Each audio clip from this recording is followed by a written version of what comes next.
বিগত আমলের নির্বাচনগুলোকে ফেক অভিহিত করে এবারের ভোটকে ঐতিহাসিক ও স্বচ্ছ করার অঙ্গীকার আবারও জানিয়েছেন প্রধান উপদেষ্টা ডক্টর মোহাম্মদ ইউনূস। তিনি বলেছেন, সরকার তার লক্ষ্যে প্রায় পৌঁছে গেছে।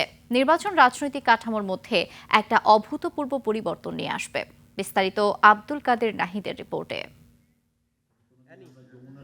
জাতীয় নির্বাচন ও গণভোটের দুদিন আগে প্রায় ৭০ জন সচিবের সঙ্গে সাক্ষাৎ করেন প্রধান উপদেষ্টা। সে সময় ১২ ফেব্রুয়ারি ভোট ও আইন শৃঙ্খলা পরিস্থিতি নিয়ে আলোচনা হয়।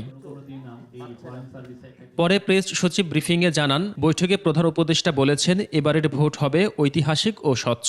উনি বলেছেন যে এবারের নির্বাচন সুষ্ঠু এবং শান্তিপূর্ণ হবে।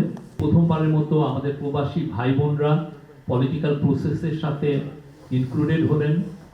তারা যে বাংলাদেশের পলিটিক্সে বাংলাদেশের বিভিন্ন যখন আপরাইজিং তাদের যে রোলটা সেটাকে এখন সমুন্নত হলো এবং তারা এখন থেকে দেশের অনেক বিষয়ে তারা আরো বলিষ্ঠ ভূমিকা রাখতে পারবেন। প্রেস সচিব বলেন, বর্তমান সরকারের সময়ে একটিও গুমের ঘটনা ঘটেনি, ভয়াবহ অপরাধের বিচার হয়েছে। রাতের বেলায় চোখ বন্ধ করে নিয়ে যায় পিছনে একটা নাটক সাজিয়ে গুলি করে মানুষজনকে মেরে ফেলা, এরকম প্রায় ৩,০০০ লোককে শেখ হাসিনার সময় মেরে ফেলা হয়েছে, সেটা বন্ধ হয়েছে। যে ভয়ানক ক্রাইম করেছিলেন আগের স্বৈরাচার, তার জন্য বিচার করা হয়েছে। স্বৈরাচার এবং তার দোসররা, সেগুলোর জন্য বিচার করা হয়েছে।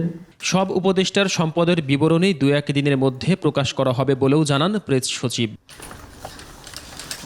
আব্দুল কাদের নাহিদ, ২১ টেলিভিশন, ঢাকা।